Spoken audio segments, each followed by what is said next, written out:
Well, it's almost the beginning of spring here, so if you haven't already bottled your New Year's resolution, fair play to you.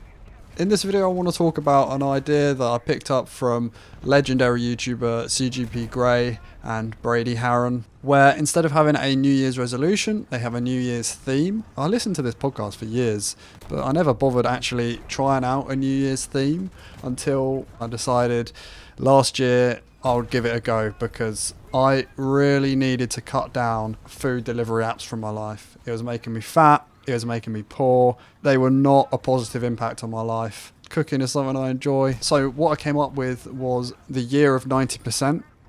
What a yearly theme is instead of having a New Year's resolution that's like go to the gym once a week, you just have a more broader goal where you have your decisions throughout the year guided by this theme.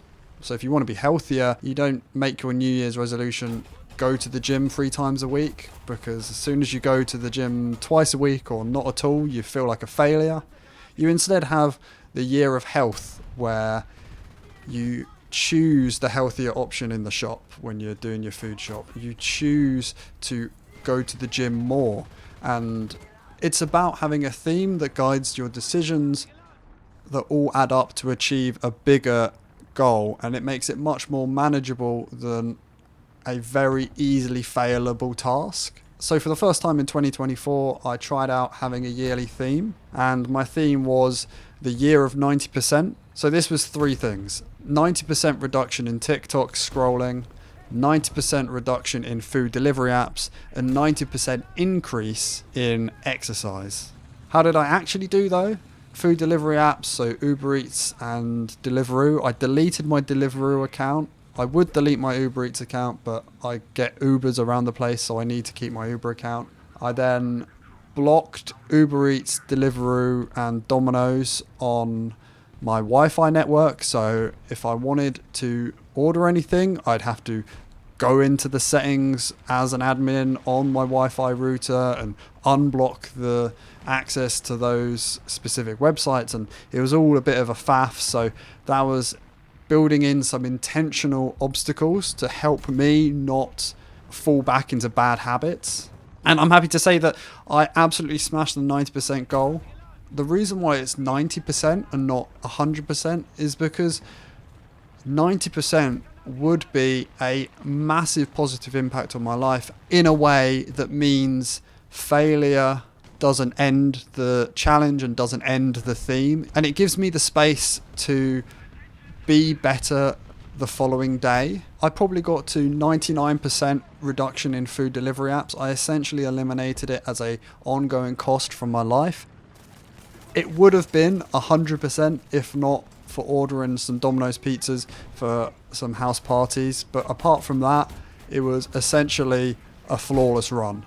So then for TikTok, this was also 100%. I completely eliminated TikTok scrolling from my life. I deleted the app and just didn't look back. I suddenly felt like I had more time in my day. I felt better for it. I wasn't getting home and then just mindlessly scrolling on my phone and then getting hungry, delaying dinner, eating unhealthy because I wasted an hour or 2, and now I was so hungry that I just wanted to eat anything. For the first month and a half of this yearly theme, I took it super seriously and didn't even open a TikTok link if someone sent it to me in a group chat or directly on a different social media. If it wasn't for wanting to be able to be contacted by friends, I would remove pretty much every social media from my phone. But I want to keep up with what people are doing, so I will occasionally open Instagram just to see what's going on with people's stories and then scroll through a couple of friends' posts, but then I'll try very hard to not scroll any further as soon as all my friends' posts have gone. And then exercise.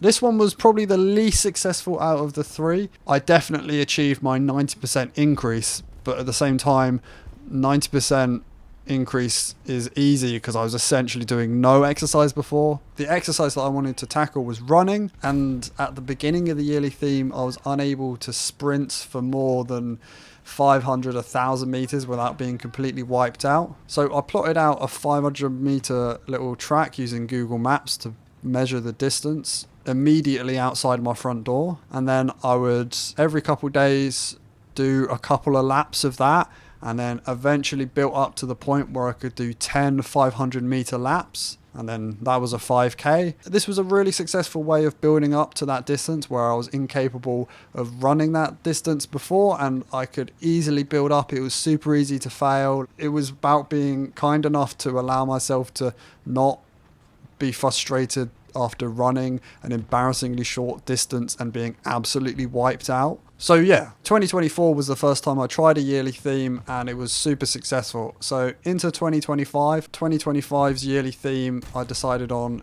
and I've been going at it for a couple of months now, is the year of showing up. So every single day I want to bring my best and focus on not being frustrated by external factors that I can't control. I want, when I go to bed every day, for it to be a successful day no matter what. So I've been getting up much earlier, and I've been going for 5-kilometer runs, 2-kilometer runs, 1-kilometer runs, whatever is appropriate for that day. I've been running in the early morning as the sun comes up. And the reason why I go early in the morning is because it doesn't matter what happens in the day. The fact that I got out of bed before the sun had got out of bed actually kind of at that point doesn't matter how rubbish or brilliant the rest of the day is.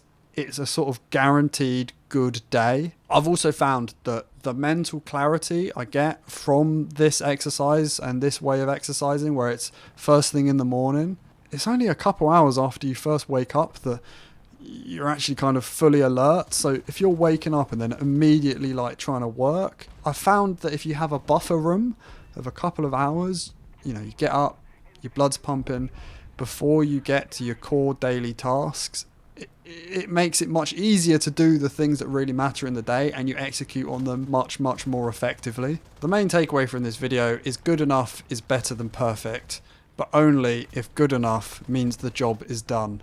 I'm happy to say that this quote-unquote simple change was a massive success and was one of the significant contributing factors to my 2024 being one of the best years yet.